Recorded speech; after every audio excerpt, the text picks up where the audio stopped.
we also tend to trust our government when it comes to climate change. And again, I'm not saying we as in you and me, we don't. Most of you, I hope, realize that the climate change hoax is exactly that, a hoax. But here's the thing. Vast majority of Americans, perhaps more than even believed in the lockdowns, the vast majority of Americans do believe to some extent that, number one, climate change hoax is real, and number two, and this is the important one, that they need to make lifestyle changes to be ready for it. Now, a lot of those people will make those lifestyle changes based upon policy changes. In other words, especially like, for example, out here in California, we have a lot of people that are going to electric vehicles, not because they actually think that it's going to help the environment or anything like that. They're going to electric vehicles because that's what they're being told to do.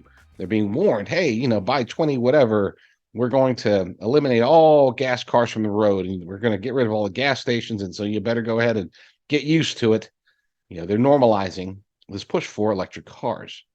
And again, most people think that it's because Gavin Newsom and Joe Biden and Bernie Sanders and Greta Thunberg and all the others, they actually do believe that by switching to electric vehicles, switching away from vehicles that are driven by fossil fuels, that's somehow going to save things. But there's a problem with that. And this is a problem that doesn't get talked about nearly enough, but it's real and it's known. It's known by the powers that be. It's known by people like Gavin Newsom and Joe Biden. Well, okay, so probably Joe Biden probably doesn't actually know because he probably doesn't know where he is at any given moment, but still, you get the idea. The people that are pushing for us to switch out of our gas cars and into electric cars, they know there's a huge problem with this. And the funny part is that we're already seeing the manifestation of the next phase, I guess you could say, of the con.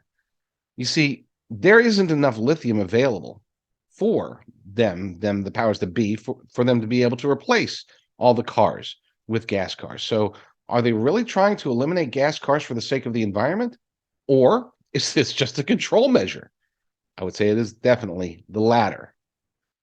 We'll go to this article by Mike Lee and Hannah Northey over at Scientific American. Now, you might be thinking, oh my gosh, why is he going to Scientific American? They're a radical leftist propaganda machine. Yes, they are. And sometimes we have to look at the propaganda that they're pushing to get an idea of which direction they really want us to go. The title of this article is Making the Entire U.S. Car Fleet Electric Could Cause Lithium Shortages. Ooh, what does that mean? Well, now we get to see where their real agenda is heading, what their end game, at least as far as automobiles, what their end game is.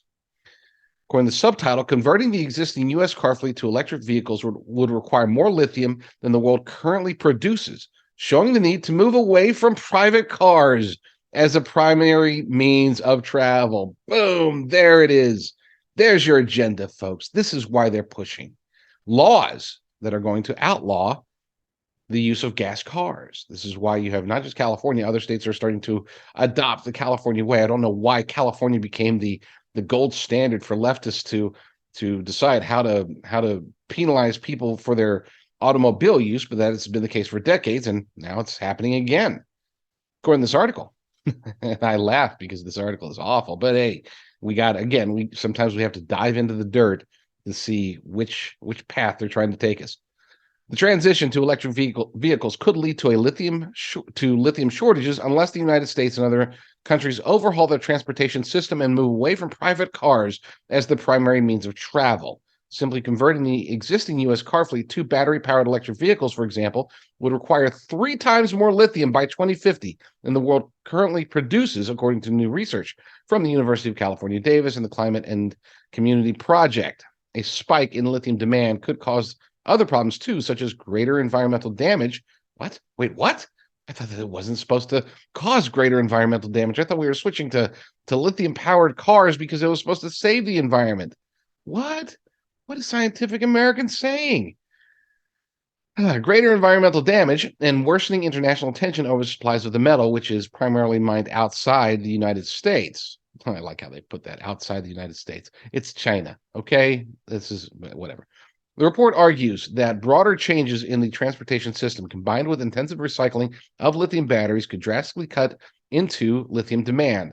Some suggestions include greater use of mass transit, denser urban development, and micro-mobility solutions such as electric bikes and scooters. Okay, so call me crazy, if you will, but everything that we've been hearing coming out of Davos for the last 4. It's been about 4 years, meetings that they've had, not years, but 4 meetings that they've had where the primary push is to get us into some kind of controllable scenario, right? They don't call it that, but that's exactly what it is. Listen to what they're suggesting here. These suggestions include greater use of mass transit. Okay, so get people into the cities and get them using whatever. Okay, buses and trains, I guess, and of course there'll be green trains and green buses. Denser urban development. Kind of sounds like 15-minute cities to me. Maybe I'm crazy. 15-minute cities, denser urban development. Micro-mobility solutions, such as electric bikes and scooters. I was having my car worked on in my driveway. It was not something I needed to take out. I had somebody come in to do something for my car, and there was this kids. One's on an electric bike, one's on an electric scooter. Okay, or not scooter, one of those, I don't know, skateboards, like electric skateboard. Okay, so I was just like, we're just looking at each other. Me and the mechanic are just like, man, what's happening to society? Okay, this wasn't a political discussion. We were just like, I remember when I was a kid, we actually had to work for it. So yes, it's funny that they're pushing for electric bikes and electric transportation versus why not? I mean, look, I'm actually all for the push for bikes. I really do believe that there should be more biking in the United States of America. That people should be being more active. That people should be, more engaged with the outside world instead of being in cars. It has nothing to do with environmental reasons, by the way. I just think that's a healthier lifestyle. Okay, unless you're Joe Biden, in which case you'll probably fall off your bike if you stop to because you see a little kid that you want to sniff their hair, right?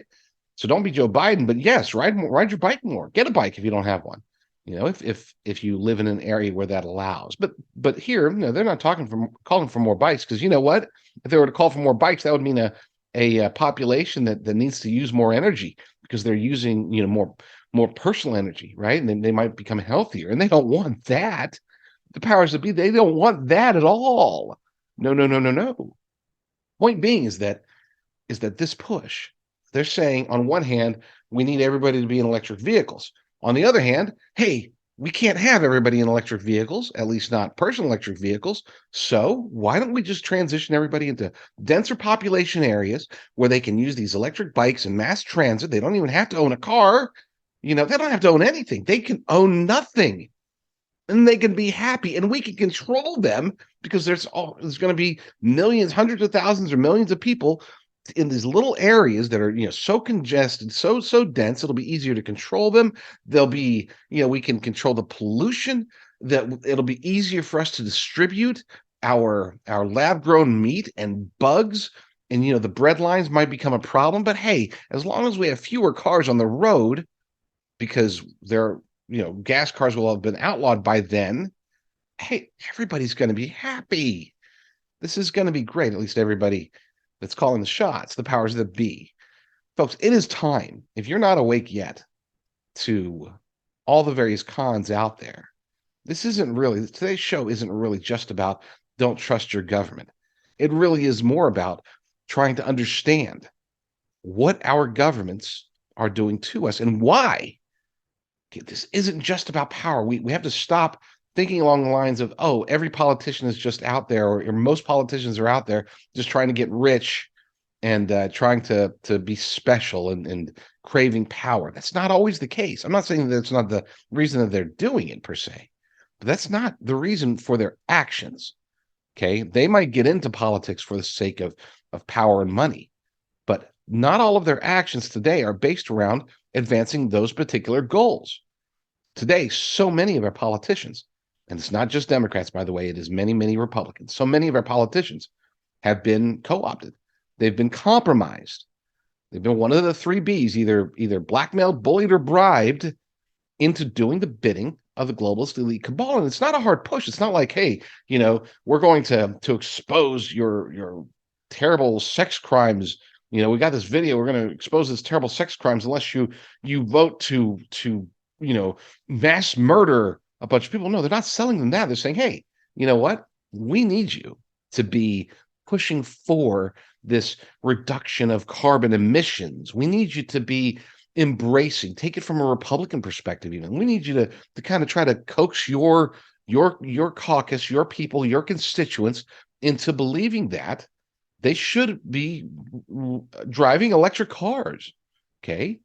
And that they should accept legislation that is going to reduce carbon emissions and eventually reduce the fossil fuel driven cars and raise taxes on gas and other oil and other things that are going to affect these things. We're not asking you to do anything stupid.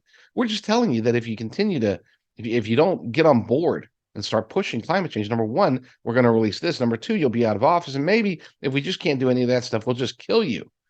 But these scenarios, people will hear this, especially, if many of you are still not, you're still skeptical about this whole liberal world order or, powers that be, powers and principalities, globalist elite cabal. If you're still skeptical of that, it might be hard for you to swallow this, but this is the truth. I mean, I wish that I could just transfer what I have in my brain, okay, and just transfer it directly to you. Just, that'd be cool. Maybe not. Maybe you'd be like, oh my gosh, this guy's crazy. Maybe I am. Maybe I am. But I'm certain that many, if not most, if not nearly all, of the policies that come out, whether it's coming out from Washington, D.C., or your state capital, or your city hall, the vast majority of them are in some way being used to advance the machinations of this globalist elite cabal, the New World Order, or as I like to call them, and they like to call themselves now, the liberal world order. You might think, but what does doing this or that have to do? Let's say they have legislation out there for build back better or whatever. That's one's obvious. Or the infrastructure bill, a lot of Republicans back the infrastructure bill. What's wrong with having better infrastructure? Doesn't that promote the idea? But no, it doesn't. If you look into the details, and I know none of you do, okay? None of us do. I didn't read the entire infrastructure bill, okay? I got my Cliff Notes, and the vast majority of you did as well. But hidden within this infrastructure bill that's supposed to build bridges or whatever is actually push for more charging stations, a push away from the use of fossil fuels. And this has nothing to do with the environment. It really doesn't. I mean, that's demonstrable. And it's not about, this funny part is they tried to say, this is the best economic plan. Look at the gas prices. Well, right now, studies came out, or not studies, but a report. It was just an article where they did some research. So it wasn't a full-blown study, but it's actually cheaper to travel 100 miles on with a relatively gas economical but still gas burning car than it is to go get into an electric vehicle and try to drive the same amount of miles, if you could even make it that far. I mean, this is just a humongous con. It just is a humongous con job, and it's not just about making people rich. Once you start understanding that the things that they're pushing us toward, it's like a huge Hegelian dialectic. They're creating problems, and we're marching ourselves towards those problems. They're creating problems that they will have. Oh, I guess the only solution is, electric bikes, move to the city, mass transit. You can't own your own car. There's not enough lithium batteries. Oh, now that we've outlawed gas cars, sorry, because of the shortage of lithium, now it's going to be, I don't know, $200,000 to buy your Hyundai electric vehicle. And we have to do that because we got to reduce the numbers, folks. This isn't just for average people or regular people. It's only for the elites that can actually drive around. You should use mass transit anyway. It's better for the world. This is what they're pitching for us.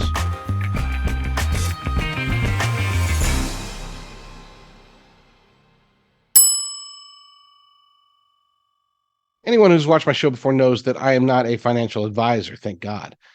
But you also know that I am very, very bullish about gold and silver, precious metals in general.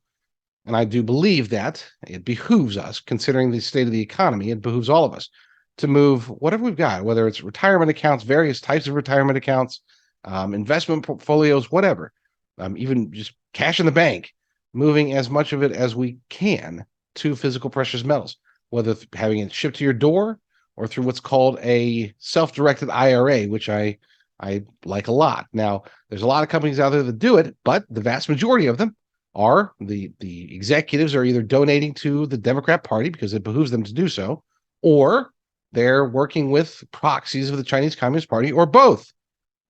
I like to use America First companies, which is why I suggest going to jdrucker.com/gold, jdrucker.com/gold, and you'll see the 3 companies that I've vetted out that are verified, bona fide, 100% America First companies. They're not donating to Democrats. They're not giving to the Chinese Communist Party, and they can help you move your investments, your portfolios, your retirement, your cash, whatever, to gold and silver, physical gold and silver, or through a self-directed IRA or any of the other various products they have. I don't even know. I just know those 2 in particular I like a lot. So jdrucker.com/gold.